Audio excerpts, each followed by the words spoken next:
Olá, começa agora mais um Janela Educativa. No programa de hoje vamos conversar sobre as novidades do Conselho Regional do Vale do Rio dos Sinos. Nosso convidado é o presidente da unidade e professor da Fevale, Gabriel Graboski. Tudo bem, professor? É um prazer recebê-lo em nosso programa. Tudo bem, o prazer é nosso e quero saudar todos os nossos telespectadores. Eu vou iniciar nossa conversa te perguntando qual que é o propósito do Consinos. O Consinos é um dos 28 Conselhos de Desenvolvimento Regional que existe no estado do Rio Grande do Sul. Foi criado numa lei em 1994 e o nosso propósito, como de todos os conselhos, é sermos um agregador de energias dos agentes de desenvolvimento. Nós temos como a finalidade principal do Consinos e dos conselhos trabalhar para promover o desenvolvimento regional nas respectivas regiões do nosso estado do Rio Grande do Sul, articulando todos os agentes, entre eles os municípios e entidades em prol desta causa. E como que vocês fazem isso? Bem, o nosso Consinos é composto, então, por 14 municípios, tá? Nós atuamos, então, sempre os 14 municípios conjuntamente nas demandas que são coletivas, tá? Um exemplo,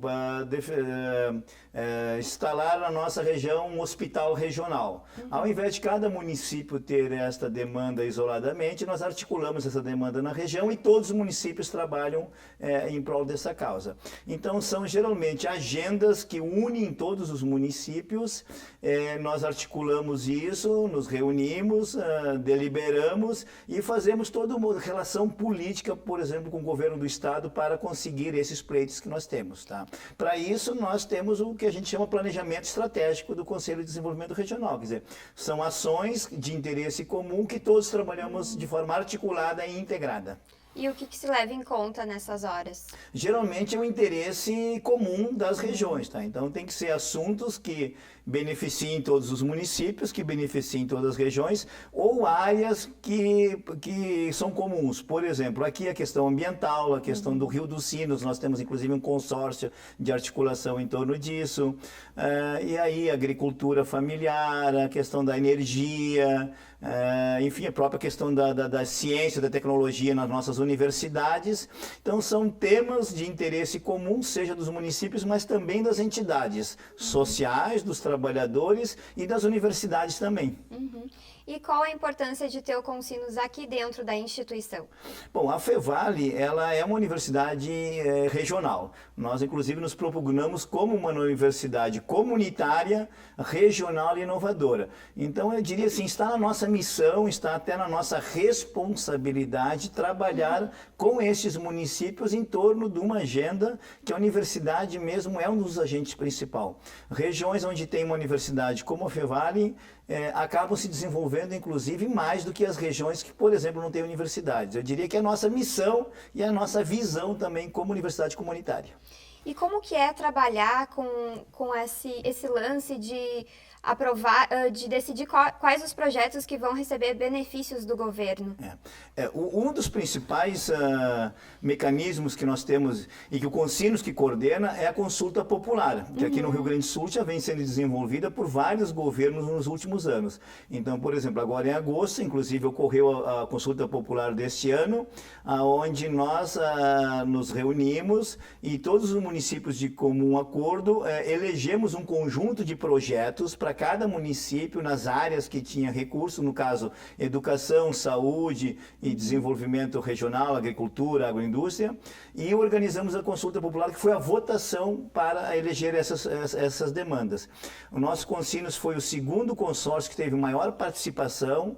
Aproximadamente 47 mil pessoas participaram dessa consulta popular e aí nós elegemos as demandas prioritárias da nossa região. Esse é um mecanismo, mas há outros, tá? Por exemplo, agora, junto com alguns municípios, nós estamos construindo projetos para que esses municípios recebam recursos em algumas áreas, entre elas informática, internet, energia, agroindústria e agricultura familiar, agroindústrias basicamente. Então, sempre em conjunto com os municípios e através de consulta popular.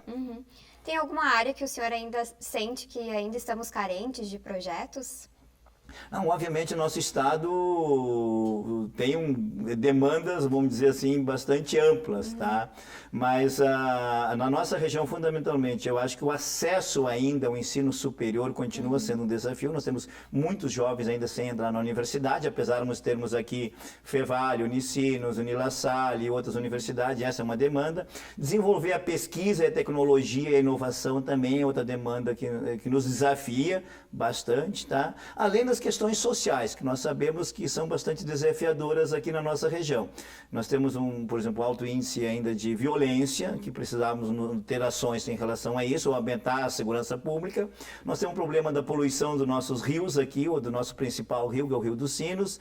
Então, são desafios quase que permanentes de uma agenda do Consinos, e para isso a gente tem insistido e trabalhado coletivamente. E qual a sua perspectiva em frente a esse cargo de presidente agora? A diretoria que foi eleita, tá, é composta por mim, por representantes de mais 3 municípios, tá? De 2 Irmãos, de Araricá e de Ivoti. Tá? Nós já conversamos que pelo menos 2 desafios nós já estabelecemos como prioritários, tá? Como diretoria. O primeiro é aumentar a participação no próprio Consinos. Tá? Nós temos algumas prefeituras que não têm tido muita assiduidade, não têm participado. Então nós queremos visitar os 14 municípios e reafirmar esse convite da importância da participação dos municípios no Consino. Essa é uma primeira ação. A segunda, nós vamos entrar agora na elaboração do planejamento estratégico de todos os conselhos e o nosso também para os próximos 3 anos.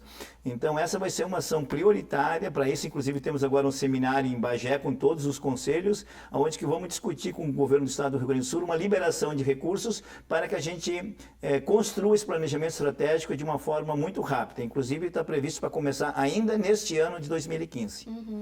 E esses recursos, eles serão distribuídos pelas 14 cidades que fazem parte do Conselho? Na verdade, esse recurso para o planejamento estratégico que vem para o Conselho, e o Conselho fará o planejamento junto com os outros municípios. Na verdade, é um recurso para financiar o planejamento estratégico. Tá? E, claro, garantir a execução das consultas populares que nós realizamos, 2015, 2014, que ainda há muitos projetos aprovados que competem ao governo do Estado, enfim, liberar os recursos para que eles sejam executados. Tá? Essa é uma outra ação permanente nossa, porque para você ter ideia, no ano de 2014 foram 15 milhões distribuídos em projetos. Esse ano são 6 milhões. Já temos aí 21 milhões que o governo do estado tem que liberar para os nossos municípios, e nós estamos fazendo esse trabalho permanente de, vamos chamar assim, de cobrança para que sejam implementados esses projetos. E você acredita que vocês estão atendendo às expectativas da população? Estamos fazendo esforço para isso, sempre é possível melhorar, devemos melhorar, e esse vai ser o esforço da diretoria. Quer dizer, esse é um trabalho, os conselhos já têm mais de 20 anos de atuação, são bastante consolidados, mas sempre é necessário que a gente aprimore o nosso trabalho. Esperamos atender mais ainda. Então tá, obrigada, Gabriel, pela sua participação e sucesso no seu trabalho. Muito obrigado, e o apoio de vocês e a divulgação também será importante. Tá bom. E o Janela Educativa fica por aqui. Aproveite e curta nossa página no Facebook e acompanhe nossa programação no YouTube. Até a próxima!